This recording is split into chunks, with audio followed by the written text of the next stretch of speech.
sure you've got plenty to say. Do you agree with that sentiment that this is the first time that you've had to come back from a stoppage defeat? This is the first time that you've been involved in a rematch. Is this the most pressure that you felt, or maybe not felt, but the most pressure that you've been under in your professional career? I would agree with that statement.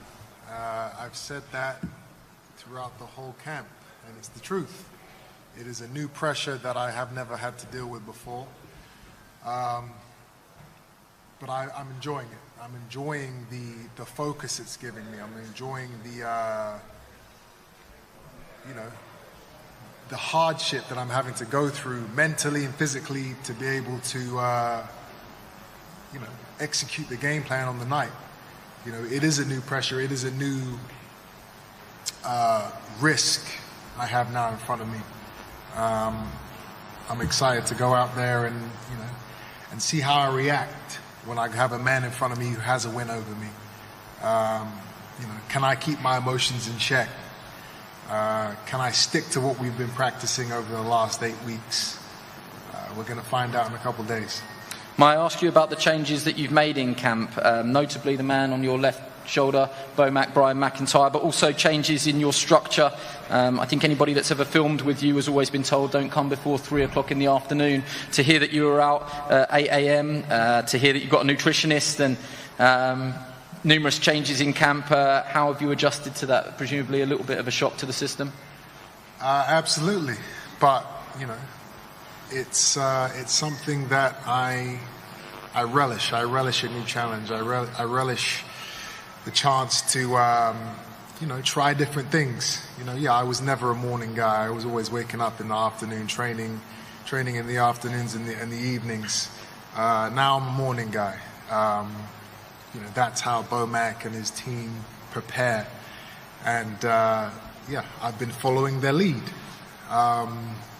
Yes, I have a nutritionist now for the first time in my camp. I actually came in underweight for the last fight.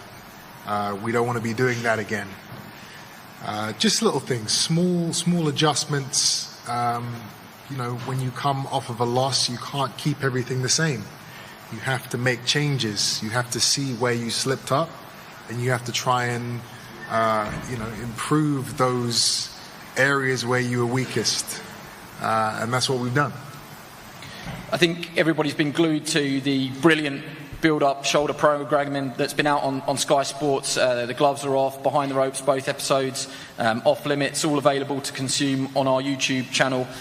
In those, on more than one occasion, you described it as a miracle, what happened in the first fight, and you still maintain that you are the better fighter. Absolutely. What happened in the last fight was not supposed to happen. It was never. It was, even to Liam, he may not admit it, but he was not expecting the fight to finish how it finished. Nobody was. But again, it's not for me to say. I have to prove that I am the better fighter. Me saying it, me believing it, is not enough. And again, if he pulls it off again, if he does what he did in the first fight, in this fight, I can't argue with anybody. I can't argue with him. I can't argue with the boxing public. He will be the better fighter, and that'll be it. But as of right now, I know I'm the better fighter, and I'm going to go out there and prove it on Saturday night. Liam, I'll come straight to you. He said it was not supposed to happen, and you heard him just say it there, whether or not you would admit it or not, that he thinks it was a miracle. Which one was the miracle? Just ask the question. Which one's the miracle, Chris? What shot was the miracle? What shot was the miracle? The miracle was you walking away with a win over me. What shot was the miracle? Just answer the question. We're all listening, we're all talking. What shot was the miracle? I'll answer whatever questions I feel like answering. You shouldn't have won the fight. You answer whatever questions and I'm going to rectify that in a few days' time. You answer what question suits you. Let me ask you, Liam, you heard what Chris had to say there about the changes, but a quote that I picked out that you said the biggest difference between you and your opponent is that you're still able to retain information, still learn, still listen, that you believe that regardless of who's telling him, be it Roy Jones or on this occasion Brian Bomac McIntyre, that it doesn't stick? Yeah, 100%, and you know, Brian and the rest of the team over there will be prepared for the backlash again, because he'll blame you once he loses this time round. He's just gone round the houses, everybody, nutrition, you come in with light, you blame everyone else bar Chris Eubank got it wrong. You made too many mistakes, you made the mistakes, Roy didn't make the mistakes, Bomac's not going to make the mistake this time, you make the mistakes. Just take it on the chin yourself. You lost the fight because you got nailed. And the miracle was just how easy it was. I said, I touched you, the fight never even got going. I touched you, and what did you say, Chris? You've never been hurt, I hurt you. You've never been dropped, I dropped you. And you've never done that chicken dance, I made you do that as well. I've never said I've never been hurt. You did, they were your words, chicken dance was your word. You can't not be hurt in the sport of boxing. I've been doing this my whole life. Chris, it got played over the episodes, mate. It was your voice, not mine. It got played over the episodes. You've never been down, you've never been hurt. I have never been down. But of course I've... You have now, and I've done it to you. Of course I've been hurt. This is the boxing. And you've never done the chicken dance, and you've done that last time out too. You get hurt.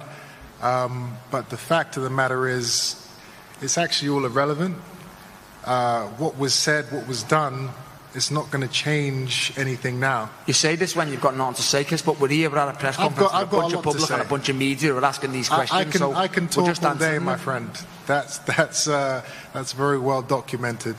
But again, what was said, what was done previously, I'm not even focused on. I don't care.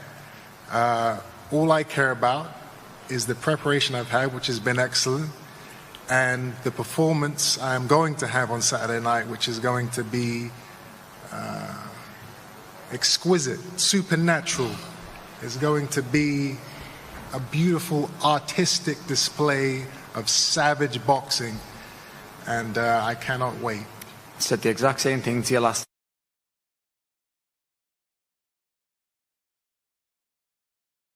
The receiving end of a beautiful display of boxing. You said this last time, Chris. Like we're on repeat again. Yeah. It's like we're here, the same old stuff. You said all this last time, and then you make the excuses. Are you enjoying the fact that you get to say to everybody, notably Chris? I don't need to say it. It said it for itself. You know, Andy, you've done all the work. Whoever done the promos put out what I needed to say. You know, everything. The voiceovers. I've never done the chicken dance while Chris is doing the chicken dance. You know, I've never been dropped as he gets dropped. It was Chris's voiceover. It was Chris. The words come from Chris's mouth, not mine. I was not saying he's never been hurt or he's never been dropped. It was Chris's voiceover on the programme. So, you know, whoever put that together, great, because I don't need to say much about that. That spoke for itself. But the fact that you get to tell everybody I told you so, how does that feel? That was the great point of winning the way I won, because it was all week. It was like Chris couldn't be hurt, and I was like, never say never, and that's basically what I told you. I told every one of you, don't ever think anybody can't be hurt because they've got a good chin. I still do think he has got a good chin, but he got it looking at the floor, and he went. And again, the same will happen to him again. If he makes the same mistakes, I'll punish him for them, and he knows that. Before we go to the trainers, Chris, you've mentioned, you know, you like it when it gets to a dog fight, and I know Bomac is very much a great motivator in instilling the dog in his fighters. It was a boxing match at times in the first fight. Do you believe that there will be a point in this fight where we will get that chaos breakout in centre ring? It's very likely. It's very likely that at some point the leather starts flying on both sides. But we have a game plan. You know, we have a strategy. I'm not going to give it away. I'm not going to say how I'm going to approach the fight. But I'm comfortable. I'm confident in what we are going to do to combat Liam Smith. Bomac, I'm going to come to you. Welcome. There's a lot of changes in the team, and you probably are the biggest one yourself, and Coach Red and Isao, Diguez, the team that you've got out there, straight off the back of one of the great wins in our era of Terence Crawford over Errol Spence. So congratulations for that, and to the whole team. But specifically on this fight, what have you tried to instill in Chris Eubank Jr. in what is, relative speaking, a short amount of time? Well, all the things that, you know, a trainer wants